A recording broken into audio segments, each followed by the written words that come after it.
মইজনী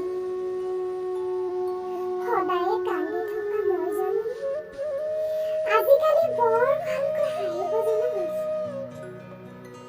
নিজকে সম্পূৰ্ণকৈ পাহৰি পেলোৱা মইজনী আজিকালি নিজৰ অভিৰুচিত গুৰুত্ব দিয়া হৈছো। আনৰ পচন্দ অপচন্দ তেতিয়া চকু দিয়া বন্ধ কৰিছো। কেনেকৈ এতিয়া নিজৰ মনে